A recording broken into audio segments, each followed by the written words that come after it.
안녕하세요. 여러분의 건강을 독립시켜드리는 건강 독립입니다. 오늘은 많은 분들이 이맘때쯤, 그러니까 덥고 습한 여름에 특히 더 많이 호소하시는 통증, 바로 무릎 통증에 대한 이야기를 깊이 있게 나눠볼까 해요. 여름만 되면 무릎이 쑤시고 아파서 잠을 설치거나 걷기가 힘들다는 분들, 혹시 이 영상을 보고 계신 여러분 중에도 계신가요? 특히 평소에 오다리라고 불리는 다리 모양을 가지신 분들은 이 통증이 더욱 심해진다고 하던데요. 오늘 건강 독립에서는 이 지긋지긋한 무릎 통증의 모든 것, 왜 생기는지, 어떻게 관리하고 또 최신 치료법들은 어떤 것들이 있는지 함께 파헤쳐 보겠습니다. 첫 번째 순서로 이 박사 정형외과 전문의님을 모시고 여름철 무릎 통증의 미스터리부터 풀어볼게요. 이 박사님, 안녕하세요. 네, 안녕하세요. 정형외과 전문의 이 박사입니다. 건강독립 시청자 여러분들을 만나 뵙게 되어 반갑습니다. 여름철 무릎 통증에 대한 질문은 진료실에서도 정말 많이 듣는 질문 중 하나입니다. 이 박사님, 그럼 여름에 유독 무릎이 더 아픈 이유, 정말 날씨랑 관련이 있나요? 괜히 기분 탓인가 싶기도 한데요. 기분 탓이 아닙니다. 실제로 과학적인 근거가 있습니다. 가장 큰 요인 중 하나는 바로 습도와 기압 변화입니다. 여름철은 습도가 높죠. 공기 중 수증기가 많아지면 우리 몸, 특히 관절 내의 압력에도 영향을 주어 통증을 유발할 수 있습니다. 관절액이 미세하게 팽창하면서 주변 조직을 누를 수 있거든요. 아, 뭔가 끈적하고 찝찝한 느낌이 드는 것처럼 관절 안도 그렇게 되는 건가요? 비슷한 원리라고 보시면 됩니다. 또 다른 중요한 요인은 기압입니다. 특히 장마철이나 태풍이 오기 전처럼 기압이 낮아질 때 무릎이 쑤신다는 분들이 많으신데요. 외부 기압이 낮아지면 관절 내부의 압력과 외부 압력의 균형이 깨지면서 관절액이 팽창하고, 이것이 주변 신경을 자극해서 통증을 느끼게 되는 겁니다. 마치 비행기를 탔을 때 귀가 먹먹해지는 것과 비슷한 원리죠. 우리 몸은 기압 변화에 상당히 민감하게 반응하거든요. 와, 정말 신기하네요. 그럼 오다리는 무릎 통증이랑은 어떻게 연결되는 건가요? 단순히 다리 모양 문제만은 아닐 것 같아요. 맞습니다. 오다리는 의학적으로 내반슬이라고 하는데요. 다리 모양이 바깥쪽으로 휘어져 마치 오자 형태로 보이는 거죠. 문제는 이 오다리 때문에 체중이 무릎 관절의 안쪽에만 비정상적으로, 그리고 과도하게 쏠린다는 데 있습니다. 정상적인 다리는 체중이 무릎 전체에 고르게 분산되지만 오다리는 안쪽 연골에만 집중적으로 부담이 가해지죠. 한쪽에만 계속 부담이 간다면 연골이 더 빨리 닳겠네요. 정확합니다. 안쪽 연골에 지속적으로 압력과 마찰이 가해지면서 연골이 일반적인 경우보다 훨씬 빨리 닳고 손상됩니다. 이렇게 연골이 손상되면 염증이 발생하고, 그로 인해 통증이 심해지는 악순환이 반복되는 거죠. 장기적으로는 퇴행성 관절염으로 진행될 확률도 훨씬 높습니다. 이미 관절염이 있는 분이라면 오다리 때문에 통증이 더 심하게 느껴질 수 있고요. 그래서 오다리는 단순히 미적인 문제만이 아니라 무릎 건강에 직접적인 영향을 미치는 중요한 요인입니다. 아, 그렇군요. 그럼 무릎이 아프면 무조건 쉬어야 할까요? 막 움직이지 않는 게 좋을 것 같다는 생각이 드는데요. 김건강님 말씀처럼 무릎이 아프면 일단 쉬는 게 본능적인 반응이죠. 하지만 무조건 쉬는 것이 능사는 아닙니다. 오히려 안 쓰는 것이 무릎에 독이 될 수 있습니다. 우리 무릎 관절은 적절히 움직여줘야 연골에 영양분이 공급되고 관절 주변의 근육과 인대도 튼튼하게 유지됩니다. 너무 오래 쉬거나 움직이지 않으면 근육이 약해지고 관절이 굳어 오히려 통증이 더 심해지거나 회복이 더뎌질 수 있습니다. 안 쓰면 독이라니 충격적이네요. 그럼 무릎 건강의 핵심은 어디에 있나요? 바로 허벅지 근육 강화에 있다고 늘 강조합니다. 허벅지 근육이 튼튼해야 무릎 관절을 든든하게 지지해주고 외부 충격이나 부담을 흡수해서 관절로 전달되는 부담을 줄여줄 수 있거든요. 허벅지 근육이요? 무릎 아픈데 허벅지 근육이 왜 그렇게 중요한가요? 구체적으로 어떤 역할을 하는 건가요? 우리 허벅지에는 앞쪽의 대퇴사두근과 뒤쪽의 햄스트링이라는 큰 근육들이 있습니다. 이 근육들은 무릎 관절을 감싸고 안정적으로 지지해주는 핵심적인 역할을 합니다. 대퇴사두근은 무릎을 펴는데, 햄스트링은 무릎을 구부리는 데 주로 관여하죠. 이 근육들이 튼튼해야 무릎에 가해지는 충격이나 압력을 효과적으로 흡수하고 분산시켜 줄 수 있습니다. 마치 단단한 지지대가 무릎 관절을 안정적으로 잡아주는 것과 같다고 이해하시면 됩니다. 만약 이 근육들이 약하면 걷거나 서 있을 때 혹은 계단을 오르내릴 때 발생하는 충격이 고스란히 무릎 관절로 전달되어 연골 손상을 가속화시키고 통증을 유발하는 겁니다. 아, 근육이 튼튼해야 무릎이 보호되는 거군요. 그럼 허벅지 근육을 어떻게 강화해야 할까요? 집에서도 쉽게 따라 할 수 있는 운동법이 있을까요? 우리 최쿠치 운동 전문가님 모시고 배워볼까요? 최쿠치님, 안녕하세요. 네, 안녕하세요. 건강독립 시청자 여러분, 반갑습니다. 운동 전문가 최코치입니다. 무릎 통증 완화와 예방에 정말 중요한 허벅지 근육 강화 운동, 지금부터 알려드릴게요. 중요한 건 너무 무리하지 마시고 꾸준히 하는 겁니다. 자, 첫 번째 운동은 벽 스쿼트입니다. 의자에 앉듯이 하는 일반 스쿼트가 부담스러운 분들에게 아주 좋아요. 먼저 벽에 등과 허리를 완전히 밀착시키고 발은 어깨 너비 정도로 벌려 벽에서 20에서 30cm 정도 떨어져 서세요. 천천히 무릎을 구부려 마치 의자에 앉는 듯한 자세를 취합니다. 이때 무릎이 발끝보다 앞으로 나가지 않도록 주의하는 것이 핵심이에요. 허벅지가 바닥과 평행이 될 정도까지 내려가면 가장 좋지만 통증이 있다면 그 전까지만 내려가도 괜찮습니다. 이 자세를 10초에서 20초 정도 유지합니다. 허벅지 앞쪽이 뻐근해지는 느낌이 들면 잘하고 계신 겁니다. 다시 천천히 일어선 후 잠시 쉬었다가 5회에서 10회 정도 반복해보세요. 처음에는 횟수보다는 정확한 자세와 유지 시간에 집중하는 것이 중요해요. 오, 저도 지금 벽에 기대고 해봤는데 허벅지에 힘이 빡 들어가네요. 생각보다 쉽지 않지만 효과는 확실할 것 같아요. 다른 운동도 추천해 주실 수 있나요? 물론이죠. 두 번째는 누워서 다리 들어 올리기입니다. 이건 무릎에 부담이 거의 없어서 관절염 환자분들도 비교적 안전하게 할 수 있어요. 자세 바닥에 편안하게 누워서 한쪽 다리는 무릎을 세우고 다른 한쪽 다리는 쭉 편 상태로 시작합니다.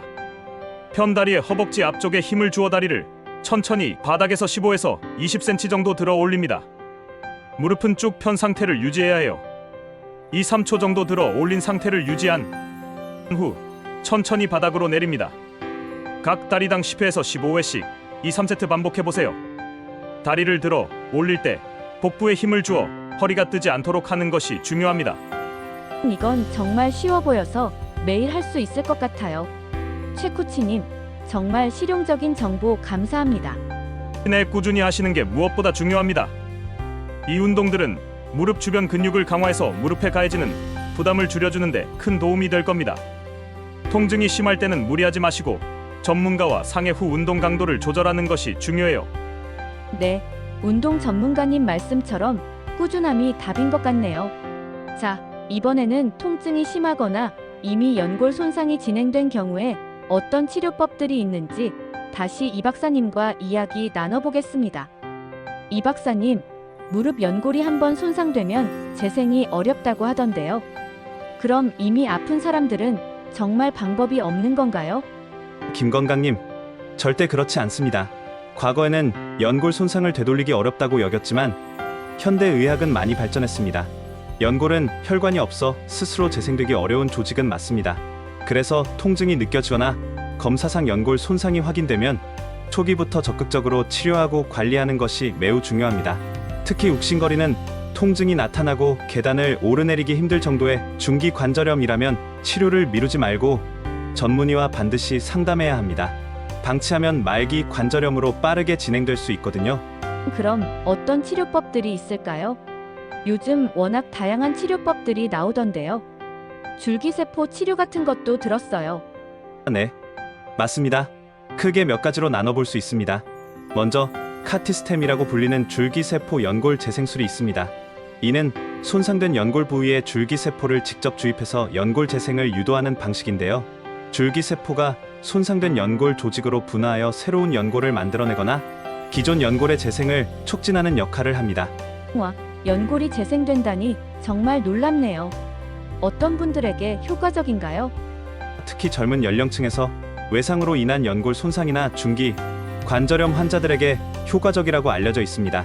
단순히 통증만 줄이는 것이 아니라 손상된 연골 조직 자체를 재생시킨다는 점에서 기존 치료법과는 차별화된 큰 의미가 있습니다.